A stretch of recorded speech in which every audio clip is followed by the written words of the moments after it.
Assalamualaikum warahmatullahi wabarakatuh. Ibu Nastiti yang kami hormati selaku dosen pengampu mata kuliah pengelolaan pendidikan, serta rekan-rekan seperjuangan kelas A Pendidikan Masyarakat Angkatan 2020 yang kami banggakan. Izinkan kami selaku kelompok 3 pengelolaan pendidikan untuk presentasi mengenai pengelolaan kurikulum. Adapun di kelompok 3 ini ada beberapa anggota. Yang pertama ada Muhammad Adarisyal, ada saya sendiri Charlie Herdiani, ada Aurora Nurinaya dan Siva Nusaripah. Dan untuk yang pertama, materi yang pertama akan dijelaskan oleh Aurora Nurinaya. Kepadanya dipersilakan.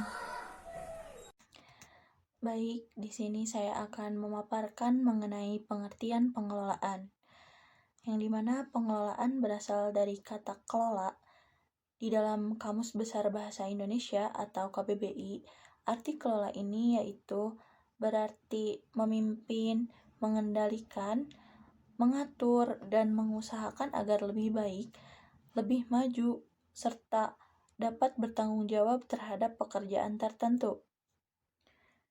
Menurut Suharsi Mearsikunto di sini yaitu pengelolaan dapat juga disamakan dengan manajemen, karena pengelolaan ini dapat juga berarti sebuah pengaturan atau pengurusan. Banyak orang mengartikan manajemen itu yaitu sebagai sebuah pengaturan, pengelolaan, dan pengadministrasian. Dan memang itu pengertian yang populer pada saat ini. Pengelolaan diartikan sebagai suatu rangkaian dari sebuah pekerjaan atau usaha yang dilakukan oleh sekelompok orang untuk melakukan serangkaian pekerjaan dalam mencapai tujuan tertentu. Pengelolaan ini merupakan proses yang dimana membantu merumuskan sebuah kebijaksanaan dan memberikan sebuah pengawasan kepada semua hal yang terlibat dalam pelaksanaan dan pencapaian sebuah tujuan. Ada seorang ahli yaitu menurut Terry bahwa sebuah pengelolaan memiliki fungsi yang dimana fungsi tersebut sebagai usaha untuk mencapai sebuah tujuan yang telah direncanakan atau yang telah ditentukan sebelumnya melalui usaha orang lain.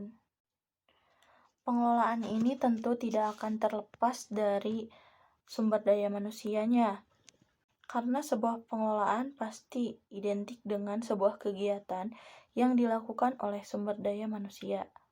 Misalkan, dalam suatu kantor, instansi, maupun sebuah organisasi. Seorang manajer yang baik akan selalu bekerja dengan langkah-langkah manajemen yang fungsional, yaitu mengarahkan, mengorganisasikan, merencanakan, dan juga mengontrol. Baik, terima kasih kepada moderator atas kesempatannya. Di sini, saya Muhammad Adarisyal akan memaparkan mengenai pengertian kurikulum. Ya langsung saja ya, bisa dilihat teman-teman bahwa secara etimologis, istilah kurikulum yang dalam bahasa Inggris itu ditulis dengan kata curriculum. Nah, curriculum ini berasal dari bahasa Yunani, yaitu kurir yang berarti pelari dan kurer yang berarti tempat berpacu. Sehingga dapat diartikan bahwa kurikulum merupakan seperangkat atau sistem rencana dan peraturan mengenai isi dan bahan pelajaran serta cara yang digunakan sebagai pedoman untuk digunakan sebagai aktivitas belajar mengajar. Nah, karena kurikulum ini sering dianggap sebagai pedoman sekolah atau madrasah, maka kurikulum dalam implementasinya memerlukan beberapa komponen yang tentu saling keterkaitan dan juga berhubungan satu sama lain. Nah, untuk apa? Tentu untuk mencapai tujuannya. Adapun beberapa komponen dari kurikulum ini meliputi yang pertama itu ada tujuan, lalu yang kedua ada pendidik, yang ketiga ada peserta didik, lalu ada isi, prosedur atau strategi, serta sarana dan prasarana pendidikan. Dan tentu yang terakhir ini merupakan hal yang paling urgent menurut saya yaitu dukungan dari masyarakatnya itu sendiri. Jika tadi saya sudah menjelaskan pengertian kurikulum secara general, di sini ada pengertian kurikulum menurut Murray Print. Nah, beliau mengartikan bahwa kurikulum sebagai berikut. Yang pertama itu ada kurikulum sebagai suatu program kegiatan yang terencana. Nah, berdasarkan pandangan komprehensif terhadap setiap kegiatan yang direncanakan untuk dialami seluruh siswa, kurikulum berupaya menggabungkan ruang lingkup, rangkaian, interpretasi, keseimbangan subject matter, teknik mengajar, dan lainnya yang dapat direncanakan sebelumnya. Lalu yang kedua itu ada kurikulum sebagai hasil belajar yang diharapkan. Nah, kajian ini menekankan perubahan cara pandang kurikulum yang sebelumnya itu kurikulum hanya dijadikan sebagai alat atau means. Namun, kurikulum dirubah menjadi sebagai alat tujuan atau akhir yang akan dicapai. Dan yang ketiga itu ada kurikulum sebagai reproduksi kultural atau cultural reproduction. Nah, pengembangan kurikulum semacam ini dimaksudkan untuk meneruskan nilai-nilai kultural kepada generasi penerus melalui lembaga penerus. Dan yang terakhir yaitu kurikulum sebagai curer. Pandangan yang menekankan pada bentuk kata kerja kurikulum itu sendiri yaitu curer sebagai pengganti interpretasi dari etimologi arena pacu atau lomba atau istilah lainnya itu race course kurikulum. Nah, curer ini merujuk pada jalannya lomba dan menekankan masing-masing kapasitas individu untuk mengkonseptualisasi autobiografinya sendiri. Mungkin cukup sekian pemaparan dari saya dan akan dilanjutkan oleh rekan saya. Terima kasih. Halo semuanya, Assalamualaikum warahmatullahi wabarakatuh. Perkenalkan, nama saya Shirley Herdiani. Di sini saya akan melanjutkan mengenai materi yang sudah dijelaskan oleh rekan saya tadi. Sebelumnya kan rekan saya sudah menjelaskan mengenai apa itu pengelolaan, apa itu pendidikan. Nah, di sini saya akan menjelaskan mengenai ruang lingkup kurikulum. Nah, sebelum kita mengetahui ruang lingkup kurikulum, sebaiknya kita mengetahui dulu nih apa itu perencanaan kurikulum. Perencanaan kurikulum adalah perencanaan kesempatan belajar yang bertujuan untuk membina peserta didik ke arah perubahan tingkah laku yang diinginkan.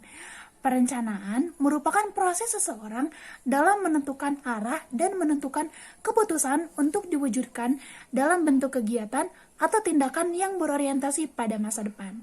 Nah, jadi teman-teman semua, perencanaan kurikulum ini itu diharapkan agar peserta didik itu menjadi berubah, bukan berubah menjadi Power Ranger, bukan berubah menjadi seperti itu, tapi dari kegiatannya, dari tindakannya, dari actionnya, dari tingkah lakunya, dari attitude-nya bisa berubah menjadi ke arah yang lebih baik, seperti itu. Nah, yang kedua ada prinsip-prinsip perencanaan kurikulum. Yang pertama ada perencanaan kurikulum berkenaan dengan pengalaman-pengalaman para siswa.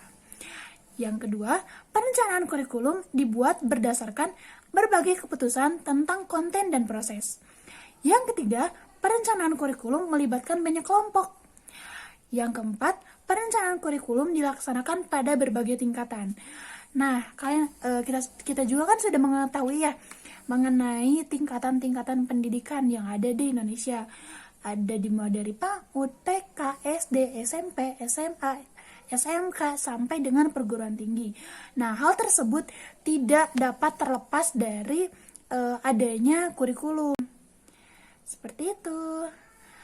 Nah, selanjutnya ada perencanaan kurikulum adalah sebuah proses yang berkelanjutan. Jadi, kurikulum ini tuh bakalan terus berlanjut dan terus berlanjut. Misalnya, kalau misalkan dulu tuh kan kita sudah mengetahui ya mengenai kurikulum KTSP. Nah, kurikulum KTSP tersebut lalu dievaluasi, diperbaharui menjadi kurikulum Kurtilas atau kurikulum 2013. Terus berlanjut sampai sekarang. Untuk menjadikan pembelajaran atau pendidikan tersebut itu dapat tercapai dengan baik. Nah, selanjutnya ada pelaksanaan kurikulum. Pelaksanaan kurikulum adalah penerapan program kurikulum yang telah dikembangkan yang kemudian diuji cobakan dengan pelaksanaan dan pengelolaan dengan menyesuaikan terhadap situasi di lapangan. Prinsip-prinsip pelaksanaan kurikulum. Yang pertama, ada perolehan kesempatan yang sama. Yang kedua, ada berpusat pada anak. Yang ketiga, ada pendekatan dan kemitraan. Penilaian kurikulum. Penilaian kurikulum itu apa sih? Penilaian kurikulum adalah pembuatan pertimbangan berdasarkan kriteria yang disepakati dan dapat dipertanggungjawabkan untuk membuat keputusan mengenai suatu kurikulum. Lalu ada prinsip-prinsip penilaian kurikulum. Yang pertama, ada tujuan tertentu. Setiap program penilaian kurikulum terarah dalam mencapai tujuan yang telah ditentukan secara jelas. Yang kedua, bersifat objektif ya, bukan subjektif. Berpijak pada keadaan yang sebenarnya, bersumber dari data yang nyata serta akurat. Yang ketiga, ada bersifat komprehensif. Mencakup semua dimensi atau aspek yang terdapat dalam ruang lingkup kurikulum. Dan yang terakhir ada kooperatif dan bertanggung jawab dalam perencanaan. Materi yang keempat ada peran dan fungsi kurikulum. Peran kurikulum di sini yaitu peran konservatif. Peran konservatif kurikulum adalah melestarikan berbagai nilai budaya sebagai warisan masa lalu dan dikaitkan dengan era globalisasi sebagai kemajuan ilmu pengetahuan dan teknologi yang memungkinkan mudahnya pengaruh budaya asing untuk menggerogoti budaya lokal. Maka peran konservatif dalam kurikulum memiliki arti yang sangat penting. Yang kedua yaitu peran kreatif. Dalam peran kreatif, kurikulum harus mengandung hal-hal baru sehingga dapat membantu siswa untuk dapat mengembangkan potensi yang dimiliki agar dapat senantiasa bergerak maju secara dinamis. Peran yang terakhir ada peran kritis dan evaluatif. Kurikulum berperan untuk menyeleksi nilai dan budaya mana yang harus dipertahankan dan nilai atau budaya baru mana yang harus dimiliki oleh peserta didik. Dan dalam rangka ini, peran-peran kritis dan evaluatif kurikulum diperlukan. Kurikulum harus berperan dalam menyeleksi dan mengevaluasi segala sesuatu yang dianggap bermanfaat untuk kehidupan anak didik, sesuai dengan peran yang harus dimainkan kurikulum sebagai alat dan pedoman pendidikan. Nah, maka isi kurikulum harus berjalan dengan tujuan pendidikan itu sendiri. Materi yang selanjutnya yaitu fungsi dari kurikulum. Yang pertama yaitu fungsi pendidikan umum. Fungsi pendidikan umum ini fungsi dari kurikulum untuk mempersiapkan peserta didik agar mereka menjadi anggota masyarakat yang bertanggung jawab sebagai warga negara yang baik. Yang kedua yaitu suplementasi. Setiap peserta didik memiliki perbedaan, baik perbedaan minat, perbedaan kemampuan, maupun perbedaan bakat. Dengan demikian, setiap anak memiliki kesempatan untuk menambah kemampuan dan wawasan yang baik sesuai dengan minat dan bakatnya. Yang ketiga yaitu eksplorasi. Fungsi dari eksplorasi itu sendiri memiliki makna bahwa kurikulum harus dapat menemukan dan mengembangkan bakat minat masing-masing. Materi yang selanjutnya yaitu fungsi dari kurikulum. Yang pertama yaitu fungsi pendidikan umum. Fungsi pendidikan umum ini fungsi dari kurikulum untuk mempersiapkan peserta didik agar mereka menjadi anggota masyarakat yang bertanggung jawab sebagai warga negara yang baik. Yang kedua yaitu suplementasi. Setiap peserta didik memiliki perbedaan, baik perbedaan minat, perbedaan kemampuan, maupun perbedaan bakat. Dengan demikian, setiap anak memiliki kesempatan untuk menambah kemampuan dan wawasan yang baik sesuai dengan minat dan bakatnya. Yang ketiga yaitu eksplorasi. Fungsi dari eksplorasi itu sendiri memiliki makna bahwa kurikulum harus dapat menemukan dan mengembangkan bakat minat masing-masing peserta didik. Namun, proses eksplorasi minat dan bakat peserta didik ini harus ada pemaksaan dari pihak luar. Misalnya, para orang tua yang sebenarnya peserta didik tidak memiliki bakat dan minat terhadap bidang tertentu. Mereka dipaksa untuk memilihnya hanya karena alasan yang sebenarnya tidak rasional. Nah, yang selanjutnya yaitu keempat adalah keahlian. Kurikulum berfungsi untuk mengembangkan kemampuan anak sesuai dengan keahlian yang didasarkan atas minat dan bakat siswa. Dengan demikian, kurikulum harus memberikan pemilihan berbagai bidang keahlian, misalnya perdagangan, pertanian, industri, dan disiplin akademik. Yang selanjutnya yaitu fungsi lain dari kurikulum menurut Alexander Inglis. Yang pertama yaitu fungsi integrasi. kurikulum harus dapat mengembangkan pribadi siswa secara utuh. Yang kedua yaitu fungsi diferensiasi, yaitu kurikulum harus dapat melayani siswa dalam segala keunikannya. Selanjutnya yaitu fungsi di persiapan, yaitu kurikulum harus dapat memberikan pengalaman belajar bagi anak, baik untuk melanjutkan pendidikan ke jenjang yang lebih tinggi maupun untuk kehidupan di masyarakat. Yang selanjutnya fungsi pemilihan, yaitu kurikulum yang dapat memberikan kesempatan kepada setiap siswa untuk belajar sesuai bakat dan minatnya. Nah, yang selanjutnya fungsi diagnostik, yaitu fungsi untuk mengenal berbagai kelemahan dan kekuatan siswa. Ya, yang terakhir ada fungsi penyesuaian, yaitu kurikulum harus dapat mengantar siswa agar mampu menyesuaikan diri dalam kehidupan sosial masyarakat. Terima kasih kepada rekan-rekan dari kelompok 3 yang telah memaparkan materinya. Saya mewakili rekan-rekan kelompok 3 selaku moderator. Mohon maaf apabila terdapat banyak kesalahan dalam penyampaian materi atau terdapat kurang lebihnya, kami mohon maaf. Untuk pertanyaan, tanggapan atau saran akan kami buka sesi di Google Classroom.